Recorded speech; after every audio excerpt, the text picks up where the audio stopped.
ഞാൻ തിരിച്ച് വീണ്ടും ബാംഗ്ലൂരിലെത്തി. പഴയ ഒരു ബാക്ക് ടു ബേസ് എന്നുള്ള രീതിയിൽ ഇനി വീണ്ടും എൻ്റെ തനിയെയും എൻ്റെ ഓഫീസ് കൊളീഗ്സിനെ മാത്രമായിരിക്കും നിങ്ങൾ വീണ്ടും വ്ളോഗിൽ കാണുക.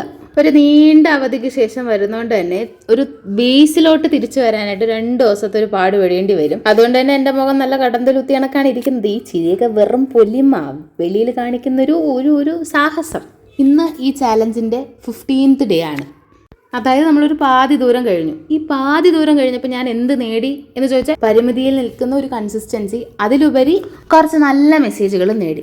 തനിച്ച് ജീവിക്കുന്ന അത്ര വലിയ ബോറുള്ള പരിപാടിയല്ല എന്ന് എനിക്ക് ചിലരെയെങ്കിലും ബോധിപ്പിക്കാൻ സാധിച്ചു. ചില ഇഷ്ടങ്ങൾ നമ്മൾ കഷ്ടപ്പെട്ട് ഇഷ്ടപ്പെടും, ചിലത് നമ്മൾ ഇഷ്ടപ്പെട്ടങ്ങ് കഷ്ടപ്പെടും. രണ്ടും കൂടെ മിക്സ് ചെയ്ത് പോകുമ്പോഴത്തേക്കും അടിപൊളിയായിരിക്കും ലൈഫ്. കഷ്ടപ്പാടില്ലാണ്ട് ലൈഫില്ല എന്ന് കേട്ടിട്ടില്ലേ? ചിലത് നഷ്ടപ്പെട്ടും ചിലത് നഷ്ടപ്പെട്ടും. എന്നാൽ സ്വയം നഷ്ടപ്പെടാതെ ലൈഫ് അങ്ങ് അടിപൊളിയായിട്ട് ജീവിക്കാം.